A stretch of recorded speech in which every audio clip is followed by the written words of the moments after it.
নমস্কার। আজ আমরা আলোচনা করব বিভূতিভূষণ বন্দ্যোপাধ্যায়ের একটি অমর গল্প পুঁইমাচা। এই গল্পটি আমাদের স্মরণ করিয়ে দেয় গ্রাম বাংলার মাধুর্য এবং জীবনের নানা দিক। চলুন গল্পের মূল চরিত্র এবং ঘটনাবলীর মাধ্যমে আমরা এই অভূতপূর্ব কাহিনীর দিকে যাত্রা করি। সহাহরি চাটুজ্জে উঠানে পা দিয়াই স্ত্রীকে বলিলেন, একটা বড় বাটি কি ঘটি যা হয় কিছু দাও তো, তার খুঁড়ো গাছ কেটেছে, একটু ভালো রস আনি। স্ত্রী অন্নপূর্ণা খড়ের রান্নাঘরের দাওয়ায় বসিয়া শীতকালের সকালবেলা নারিকেল তেলের বোতলে ঝাঁটার কাঠি পুড়িয়া 2 আঙ্গুলের সাহায্যে ঝাঁটার কাঠিলগ্ন জমানো তৈলটুকু সংগ্রহ করিয়া চুলে মাখাইতেছিলেন। স্বামীকে দেখিয়া তাড়াতাড়ি গায়ের কাপড় একটু টানিয়া দিলেন মাত্র, কিন্তু বাটি কি ঘটি বাহির করিয়া দিবার জন্য বিন্দু মাত্র আগ্রহ তো দেখাইলেনই না, এমনকি বিশেষ কোনো কথাও বলিলেন না। সহায়হরি অগ্রবর্তী হইয়া বলিলেন, কি হয়েছে, বসে রইলে যে, দাও না একটি ঘটি। আখেন্তি টেন্তি সব কোথায় গেল এরা? তুমি তেল মেখে বুঝি ছোঁবে না? অন্নপূর্ণা তেলের বোতলটি সরাইয়া স্বামীর দিকে খানিকক্ষণ চাহিয়া রহিলেন, পরে অত্যন্ত শান্ত সুরে জিজ্ঞাসা করিলেন, তুমি মনে মনে কি ঠাউরেছ বলতে পারো? স্ত্রীর অতিরিক্ত রকমের শান্ত সুরে সহায়হরির মনে ভীতির সঞ্চার হইল। ইহা যে ঝড়ের অব্যবহিত পূর্বের আকাশের স্থিরভাব মাত্র, তাহা বুঝিয়া তিনি মরিয়া হইয়া ঝড়ের প্রতীক্ষায় রহিলেন। একটু আমৃতা আমৃত্য করিয়া কহিলেন, কেন? কি আবার?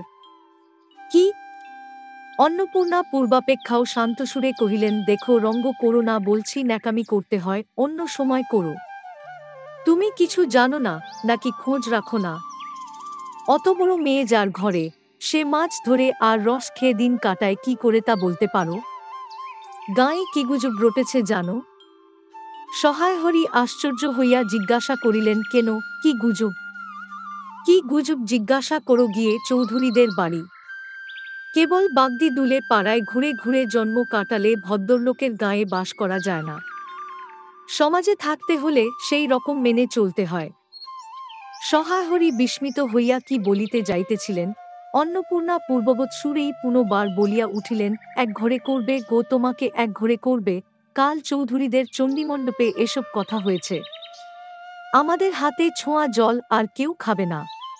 আশীর্বাদ হয়ে মেয়ের বিয়ে হলো না, ও নাকি উৎসব্য করা মেয়ে, গাঁয়ের কোনো কাজে তোমাকে আর কেউ যেতে বলবে না, যাও, ভালোই হয়েছে তোমার। এখন গিয়ে দুলে বাড়ি বাগদি বাড়ি উঠে বসে দিন কাটাও। সহায়হরি তাচ্ছিল্যের ভাব প্রকাশ করিয়া বলিলেন, এই আমি বলি না, জানি কি ব্যাপার। এক ঘরে সবাই এক ঘরে করেছেন, এবার বাকি আছেন কালীময় ঠাকুর। ও! অন্নপূর্ণা তেলে বেগুনে জ্বলিয়া উঠিলেন, কেন, তোমাকে এক ঘরে করতে বেশি কিছু লাগে নাকি? তুমি কি সমাজের মাথা না, একজন মাতব্বর লোক? চাল নেই, চুলো নেই, এক করার মুরদ নেই, চৌধুরীরা তোমায় এক ঘরে করবে তা আর এমন কঠিন কথা কি? আর সত্যিই তো এদিকে ধাড়ি মেয়ে হয়ে উঠল। হঠাৎ স্বর নামাইয়া বলিলেন, হলো যে 15 বছরের, বাইরে কমিয়ে বলে বেড়ালে কি হবে, লোকের চোখ নেই। পুনরায় গলা উঠাইয়া বলিলেন, না বিয়ে দেবার গা, না কিছু। আমি কি যাব পাত্তর ঠিক করতে? সশরীরে যতক্ষণ স্ত্রীর সম্মুখে বর্তমান থাকিবেন, স্ত্রীর গলার সুর ততক্ষণ কমিবার কোনো সম্ভাবনা নাই বুঝিয়া সহায়হরি দাওয়া হইতে তাড়াতাড়ি একটি কাঁসার বাটি উঠাইয়া লইয়া খিড়কি দুয়ার লক্ষ্য করিয়া যাত্রা করিলেন, কিন্তু খিড়কি দুয়ারের একটু এদিকে কি দেখিয়া হঠাৎ থামিয়া গেলেন এবং আনন্দপূর্ণ স্বরে বলিয়া উঠিলেন, এসব কি রে খেন্তি মা, এসব কোথা থেকে আনলি? ও, এই যে 14-15 বছরের একটি মেয়ে আর 2টি ছোট ছোট মেয়ে পিছনে লইয়া বাড়ি ঢুকিল। তাহার হাতে এক বোঝা পুঁই শাক, ডাঁটাগুলি মোটা ও হলুদে হন্দে, চেহারা দেখিয়া মনে হয় কাহারা পাকা পুঁই গাছ উবড়াইয়া ফেলিয়া উঠানের জবল তুলিয়া দিতেছিল। মেয়েটি তাহাদের উঠানের জঞ্জাল প্রাণপণে তুলিয়া আনিয়াছে। ছোট মেয়ে দুটির মধ্যে একজনের হাত খালি, অপরটির হাতে গোটা 2-3 পুঁই পাতা জড়ানো কোন দ্রব্য। বড় মেয়েটি খুব লম্বা, গোলগাল চেহারা, মাথার চুলগুলো রুক্ষ ও অগোছালো বাতাসে উড়িতেছে, মুখখানা খুব বড়, চোখ দুটা ডাগর ডাগর ও শান্ত। সরু সরু কাঁচের চুড়িগুলা 2 পয়সা ডজনের একটি সেফটিপিন দিয়া একত্র করিয়া আটকানো। পিনটার বয়স খুঁজিতে যাইলে প্রাগৈতিহাসিক যুগে গিয়া পড়িতে হয়। এই বড় মেয়েটির নামই বোধ হয় খেন্তি, কারণ সে তাড়াতাড়ি পিছন ফিরিয়া তাহার পশ্চাদ্বর্তিনীর হাত হইতে পুঁইপাতা জড়ানো দ্রব্যটি লইয়া মেলিয়া ধরিয়া বলিল, চিংড়ি মাছ বাবা, গয়া খুড়ির কাছ থেকে রাস্তায় নিলাম, দিতে চায় না, বলে তোমার বাবার কাছে আর দিনকার দরুন 2 পয়সা বাকি আছে। আমি বললাম, দাও পিসি, আমার বাবা কি তোমার 2 পয়সা নিয়ে পালিয়ে যাবে? আর এই পুঁইশাকগুলো? ঘাটের ধারের রায় কাকা বললে, নিয়ে যা। কেমন মোটা মোটা। অন্নপূর্ণা দাওয়া হইতে অত্যন্ত ঝাঁঝের সহিত চিৎকার করিয়া উঠিলেন, নিয়ে যা। আহা, কি অমতই তোমাকে তাড়া দিয়েছে, পাকা পুঁই ডাঁটা কাঠ হয়ে গিয়েছে, 2 দিন পরে ফেলে দিত। নিয়ে যা। আর উনি তখন আগাছা উঠিয়ে নিয়ে এসেছেন, ভালোই হয়েছে, তাদের আর নিজেদের কষ্ট করে কাটতে হলো না। যত পাথুরে বোকা সব মরতে আসে আমার ঘাড়ে। ধাড়ি মেয়ে, বলে দিয়েছি না তোমায় বাড়ির বাইরে কোথাও পা দিও না? লজ্জা করে না এ পাড়া সে পাড়া করে বেড়াতে? বিয়ে হলে যে 4 ছেলের মা হতে, খাওয়ার নামে আর জ্ঞান থাকে না? না। কোথায় শাক, কোথায় বেগুন, আরেকজন বেড়াচ্ছেন কোথায় রস, কোথায় ছাই, কোথায় পাঁশ ফেল, বলছি ওসব ফেল। মেয়েটি শান্ত অথচ ভয় মিশ্রিত দৃষ্টিতে মার দিকে চাহিয়া হাতের বাঁধন আলগা করিয়া দিল, পুঁই শাকের বোঝা মাটিতে পড়িয়া গেল। অন্নপূর্ণা বকিয়া চলিলেন, যা তো রাধি, ও আপগুলো টেনে খিড়কির পুকুরের ধারে ফেলে দিয়ে আয় তো যা, ফের যদি বাড়ির বার হতে দেখেছি, তবে ঠ্যাং যদি খোঁড়া না করিত। বোঝা মাটিতে পড়িয়া গিয়াছিল। ছোট মেয়েটি কলের পুতুলের মতন সেগুলি তুলিয়া লইয়া খিড়কি অভিমুখে চলিল, কিন্তু ছোট মেয়ে অত বড় বোঝা আঁকড়াইতে পারিল না, অনেকগুলি ডাঁটা এদিকে ওদিকে ঝুলিতে ঝুলিতে চলিল। সহায়হরির ছেলে মেয়েরা তাহাদের মাকে অত্যন্ত ভয় করিত। সহায়হরি আমস্তা আমস্তা করিয়া বলিতে গেলেন, তা এনেছে ছেলেমানুষ খাবে বলে, তুমি আবার বরং। পাইশাকের বোঝা লইয়া যাইতে যাইতে ছোট মেয়েটি ফিরিয়া দাঁড়াইয়া মার মুখের দিকে চাহিল। অন্নপূর্ণা তাহার দিকে চাহিয়া বলিলেন, না না, নিয়ে যা, খেতে হবে না, মেয়ে মানুষের আবার অত নোলা কিসের? এক পাড়া থেকে আর এক পাড়ায় নিয়ে আসবে 2 পাকা পুঁই শাক ভিক্ষে করে। যা যা, তুই যা, দূর করে বনে দিয়ে আয়। সহায়হরি বড় মেয়ের মুখের দিকে চাহিয়া দেখিলেন, তাহার চোখ 2টা জলে ভরিয়া আসিয়াছে। তার মনে বড় কষ্ট হইল। কিন্তু মেয়ের যতই সাধের জিনিস হোক, পাইশাকের পক্ষাবলম্বন করিয়া দুপুর বেলা স্ত্রীকে চটাইতে তিনি আদৌ সাহসী হইলেন না। নিঃশব্দে খিড়কি দৌড় দিয়া বাহির হইয়া গেলেন।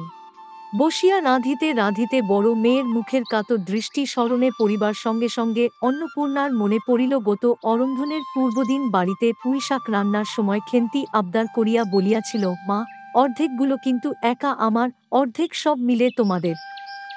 বাড়িতে কেহ ছিল না, তিনি নিজে গিয়া উঠানের ও খিড়কি দোরের আশেপাশে যে ডাঁটা পড়িয়াছিল সেগুলি কুড়াইয়া লইয়া আসিলেন, বাকিগুলা কুড়ানো যায় না, ডোবার ধারের ছাই গাদায় ফেলিয়া দিয়াছে। কুচু চিংড়ি দিয়া এই রূপে চুপি চুপি পুঁইশাকের তরকারি রাঁধিলেন। দুপুরবেলা খেন্তি পাতে পুঁইশাকের চচ্চড়ি দেখিয়া আনন্দপূর্ণ ডাগর চোখে মায়ের দিকে ভয়ে ভয়ে চাহিল। 2-1 বার এদিকে ওদিকে ঘুরিয়া আসিতেই অন্নপূর্ণা দেখিলেন, উক্ত পুঁইশাকের এক টুকরাও তাহার পাতে পড়িয়া নাই। পুঁইশাকের উপর তাহার এই মেয়েটির কিরূপ লোভ তাহা তিনি জানিতেন।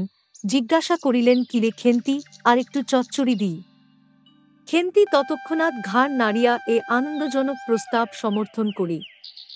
কি ভাবিয়া অন্নপূর্ণার চোখে জল আসিল, চাপিতে গিয়া তিনি চোখ উঁচু করিয়া চালের বাতায় গোঁজা ডালা হইতে শুকনা লঙ্কা পাড়িতে লাগিলেন। কালীমায়ের চণ্ডীমণ্ডপে সেদিন বৈকাল বেলা সহায়হরির ডাক পড়িল। সংক্ষিপ্ত ভূমিকা ফাঁদিবার পর কালীমায় উত্তেজিত সুরে বলিলেন, সে সব দিন কি আর আছে ভায়া? এই ধরো কেষ্ট মুখুজ্জে। স্বভাব নইলে পাত্রে দেব না, স্বভাব নইলে পাত্রে দেব না করে কি কানটাই করলে অবশেষে কিনা হরির ছেলেটাকে ধরে পড়ে মেয়ের বিয়ে দেয়, তবে রক্ষে। তার কি স্বভাব? রাম বলো, 6-7 পুরুষের ভঙ্গ, পচা শ্রোত্রিয়। পরে সুর নরম করিয়া বলিলেন, তা সমাজের সেসব শাসনের দিন কি আর আছে? দিন দিন চলে যাচ্ছে। বেশি দূর যাই কেন, এই যে তোমার মেয়েটি 13 বছরের। সহায়হরি বাধা দিয়া বলিতে গেলেন, এই শ্রাবণে 13। আহাহা, 13 আর 16 তফাৎ কিসের শুনি? 13 আর 16 তফাৎটা কিসের?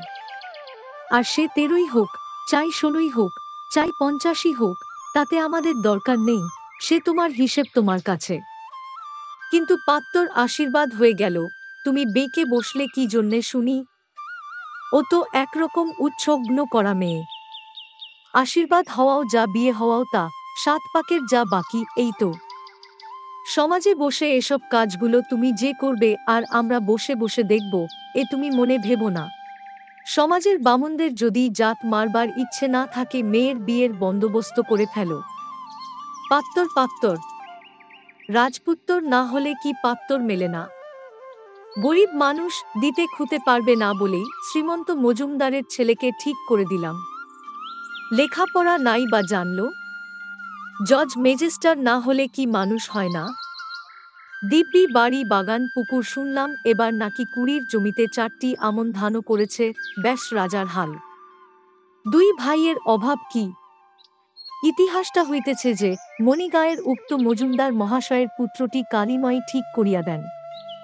কেন কালিময় মাথা ব্যথা করিয়া সহায়হরির মেয়ের বিয়ের সম্বন্ধ মজুমদার মহাশয়ের ছেলের সঙ্গে ঠিক করিতে গেলেন, তাহার কারণ নির্দেশ করিতে যাইয়া কেহ কেহ বলেন যে কালিময় নাকি মজুমদার মহাশয়ের কাছে অনেক টাকা ধার নেন, অনেক দিনের সুদ পর্যন্ত বাকি, শীঘ্র নালিশ হইবে ইত্যাদি। এ গুজব যে শুধু অবান্তর তাহাই নহে, ইহার কোনো ভিত্তি আছে বলিয়াও মনে হয় না। ইহা দুষ্টপক্ষের রটনা মাত্র।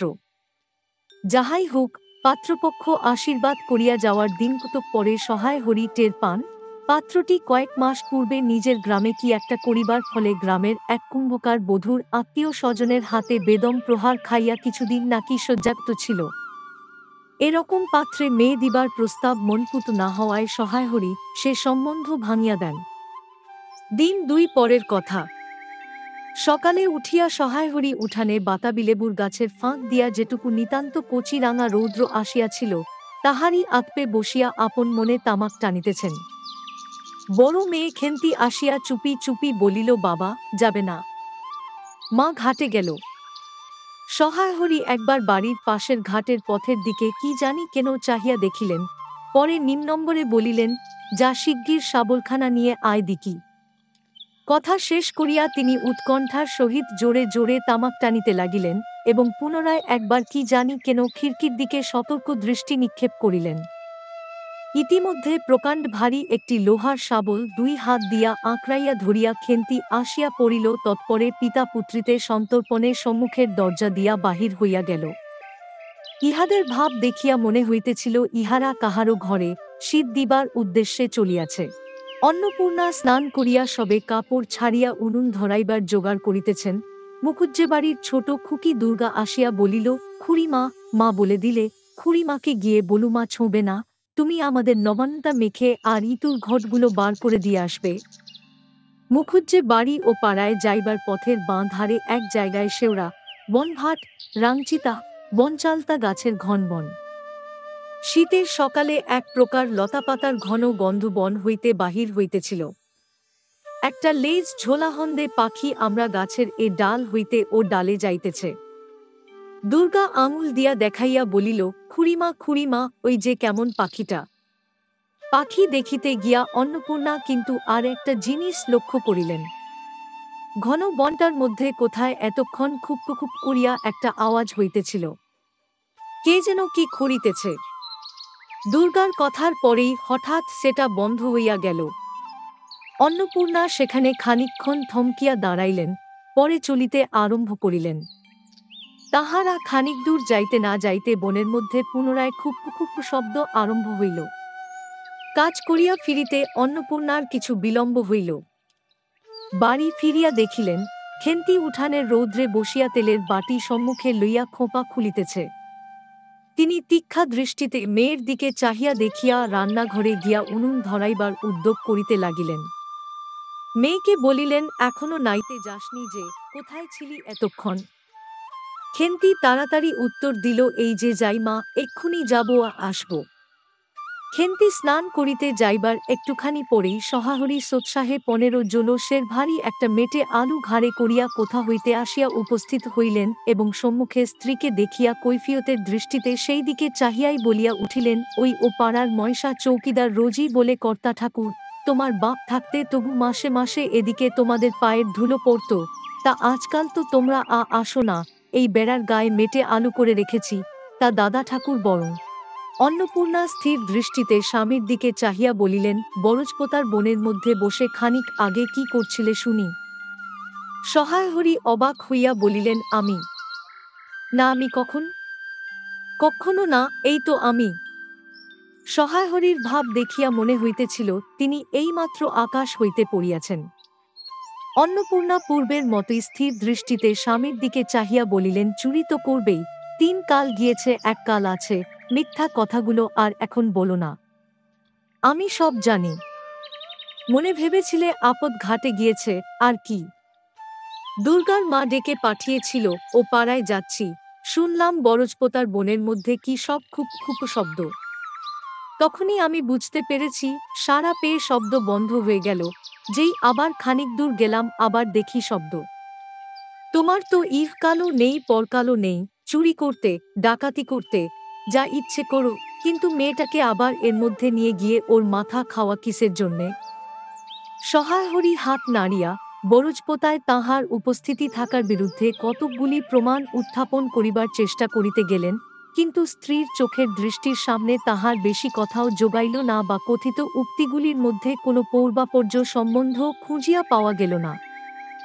আধ ঘণ্টা পরে খেন্তি স্নান সারিয়া বাড়ি ঢুকিল।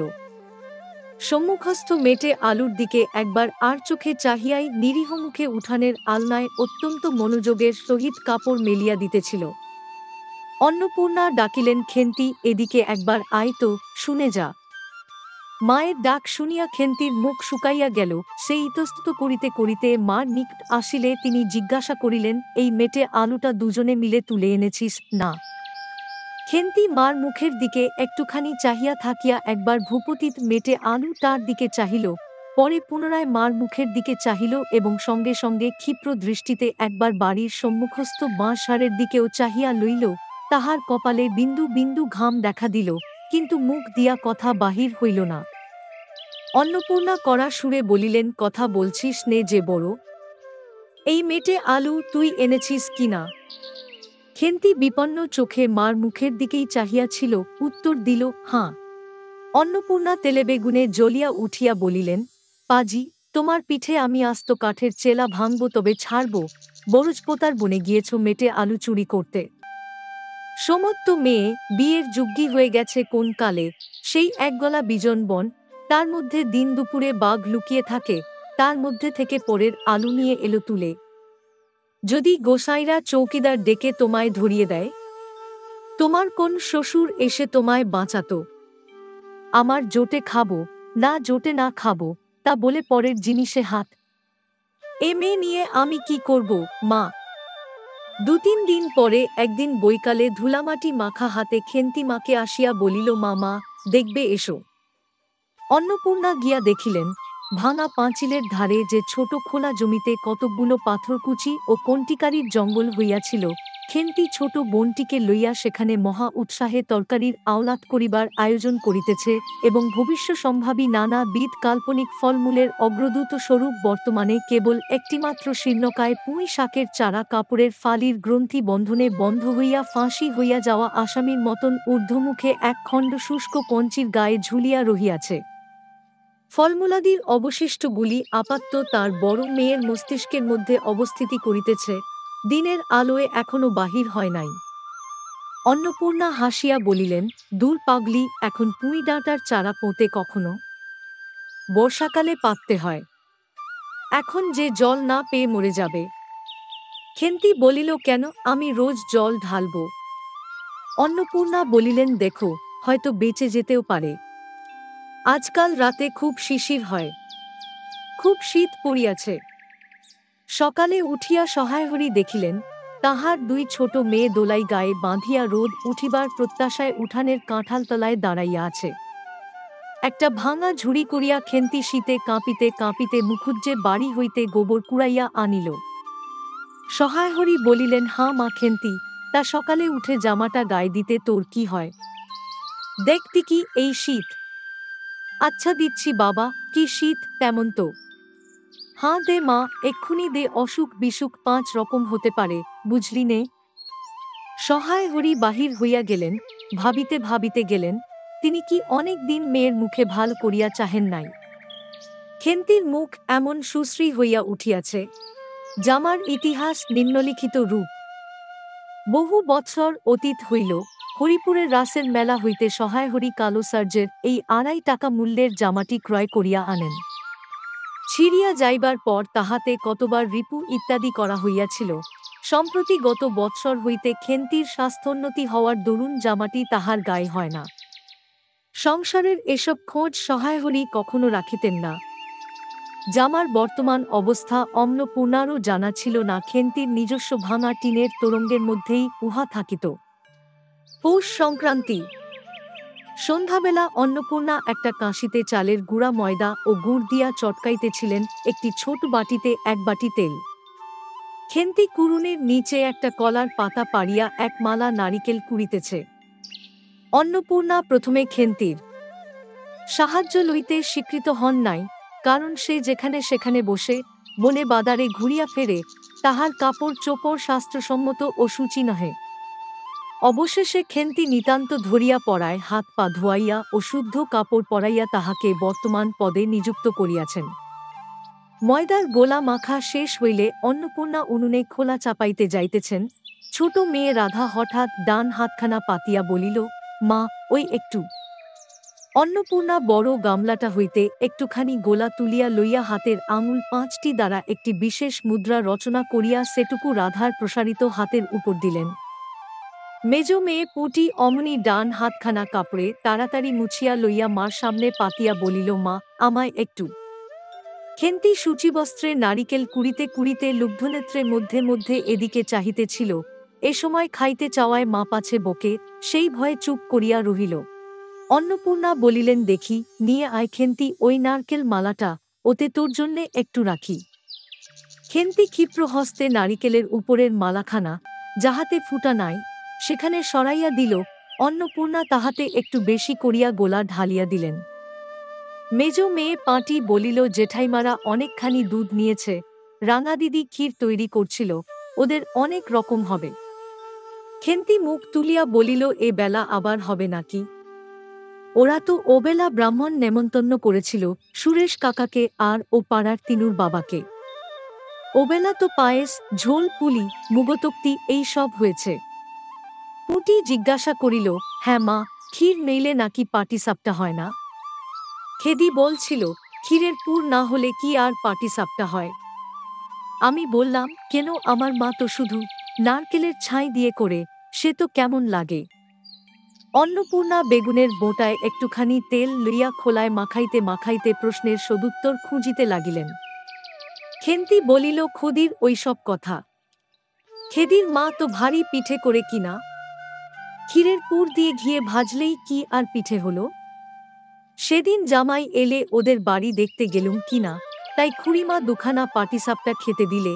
ওমা, কেমন একটা ধরা ধরা গন্ধ, আর মার পিঠেতে কখনো কোনো গন্ধ পাওয়া যায়?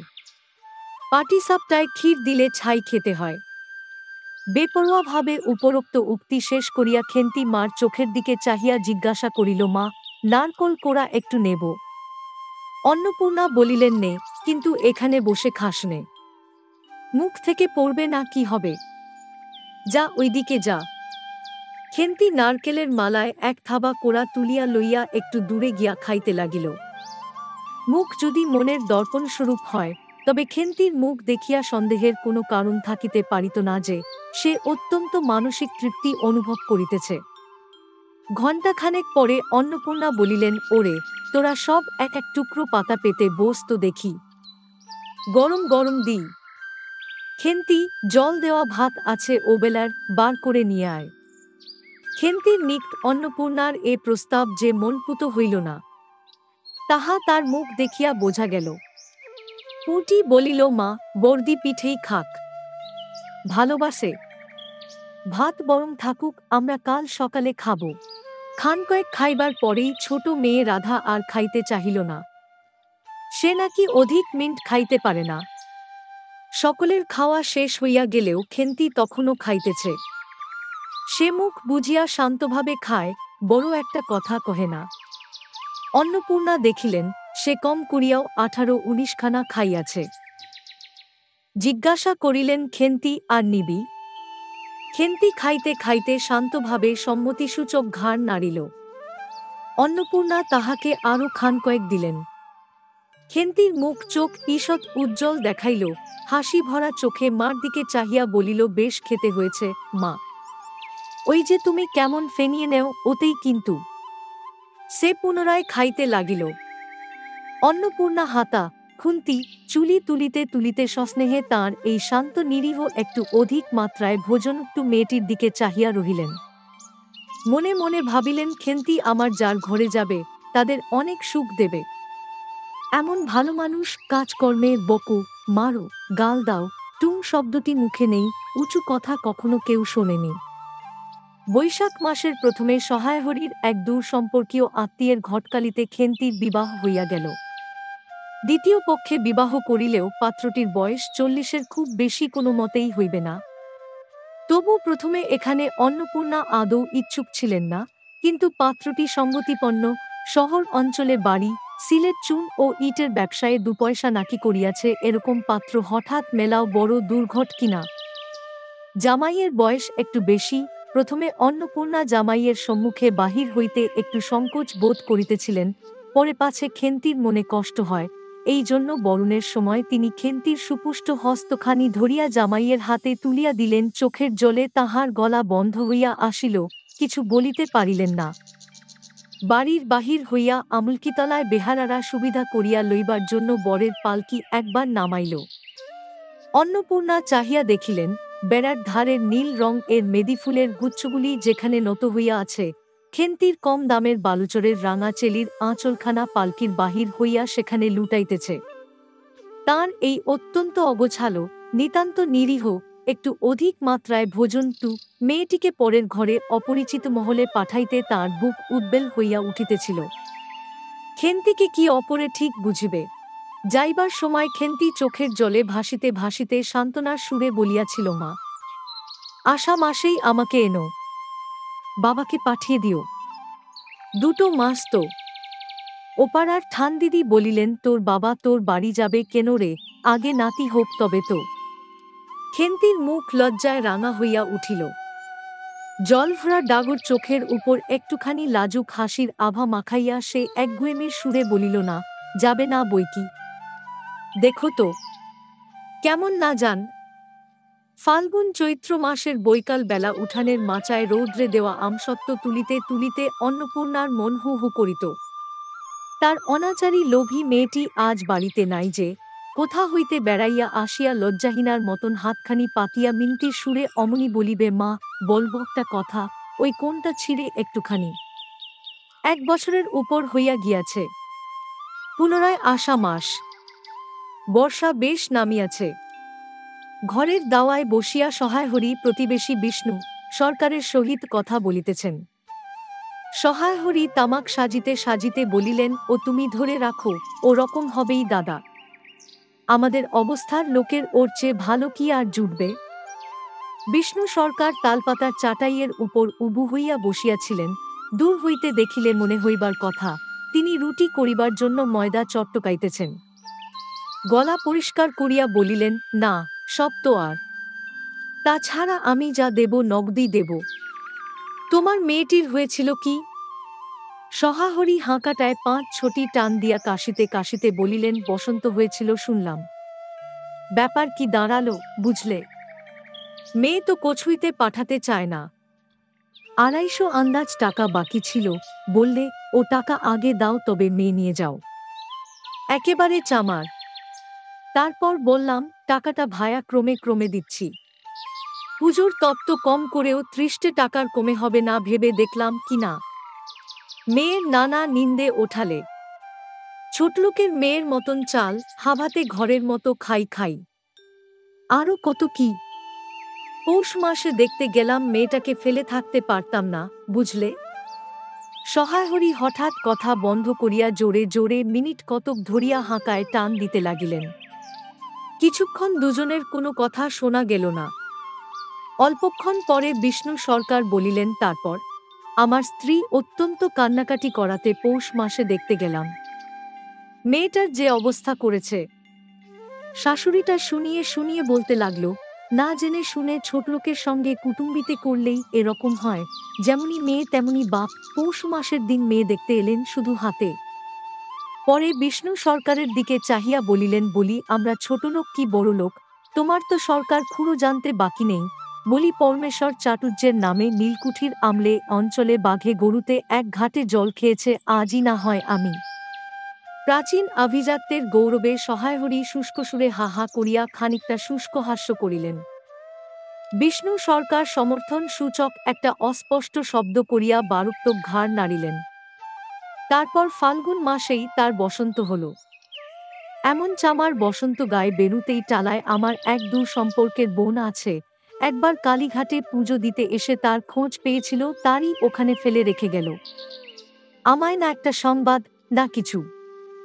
তারা আমায় সংবাদ দেয়, তা আমি গিয়ে দেখতে পাওনি? না, এমনি চামার গহনাগুলো অসুখ অবস্থাতেই গা থেকে খুলে নিয়ে তবে টালায় পাঠিয়ে দিয়েছে। যাক, তা চলো যাওয়া যাক, বেলা গেল। চার কি ঠিক করলে? পিঁপড়ের টোপে মুড়ির চার তো সুবিধা হবে না। তারপর কয়েক মাস কাটিয়া গিয়াছে, আজ আবার পৌষ পার্বণের দিন। এবার পৌষ মাসের শেষেশি এত শীত পড়িয়াছে যে অত্যন্ত বৃদ্ধ লোকেরাও বলাবলি করিতেছেন যে এরূপ শীত তাহারা কখনো জ্ঞানে দেখেন নাই। সন্ধ্যার সময় রান্নাঘরের মধ্যে বসিয়া অন্নপূর্ণা সরচালি পিঠার জন্য চালের গুঁড়া গোলা তৈয়ারি করিতেছেন। পুঁটি ও রাধি উনানের পাশে বসিয়া আগুন পোহাইতেছে। রাধি বলিতেছে, আর একটু জল দিতে হবে মা, অত ঘন করে ফেললে কেন? পুঁটি বলিল, আচ্ছা মা, ওতে একটু নুন দিলে হয় না? ওমা দেখ মা, রাধির দোলাই কোথায় ঝুলছে, এখন ধরে উঠবে। অন্নপূর্ণা বলিয়া উঠিলেন, সরে এসে বসো না, আগুনের ঘাড়ে গিয়ে না বসলে কি আগুন পোহানো হয় না? এই দিকে আয়। গোলা তৈয়ারি হইয়া গেলে খোলা আগুনে চড়াইয়া অন্নপূর্ণা গোলা ঢালিয়া মুচি দিয়া চাপিয়া ধরিলেন। দেখিতে দেখিতে মিঠে আঁচে পিঠা টোপরের মতন ফুলিয়া উঠিল। পুটি বলিল, মা দাও, প্রথম পিঠাখানা কানাচে সারা ষষ্ঠীকে ফেলে দিয়ে আসি। অন্নপূর্ণা বলিলেন, একা যাসনে, রাধিকে নিয়ে যা। খুব জ্যোৎস্না উঠিয়াছিল। বাড়ির পিছনে সাঁড়াগাছের ঝোপের মাথায় তেলাকুচো লতার থলো থলো সাদা ফুলের মধ্যে জ্যোৎস্না আটকিয়া রহিয়াছে। পুটি ও রাধি খিড়কি দোর খুলিতেই একটা শিয়াল শুকনো পাতায় খস খস শব্দ করিতে করিতে ঘন ঝোপের মধ্যে ছুটিয়া পলাইল। পুটি পিঠাখানা জোর করিয়া ছাড়িয়া ঝোপের মাথায় ফেলিয়া দিল। তাহার পর চারিধারের নির্জন বাঁশবনের নিস্তব্ধতায় ভয় পাইয়া ছেলেমানুষ পিছু হটিয়া আসিয়া খিড়কি দরজার মধ্যে ঢুকিয়া পড়িয়া তাড়াতাড়ি দ্বার বন্ধ করিয়া দিল। পুটি ও রাধি ফিরিয়া আসিলে অন্নপূর্ণা জিজ্ঞাসা করিলেন, দিলি? পুটি বলিল, হ্যাঁ মা, তুমি আর বছর যেখান থেকে নেবুর চারা তুলে এনেছিলে সেখানে ফেলে দিলাম। তারপর সে রাত্রে অনেকক্ষণ কাটিয়া গেল। পিঠে গড়া প্রায় শেষ হইয়া আসিয়াছে। রাতও তখন খুব বেশি।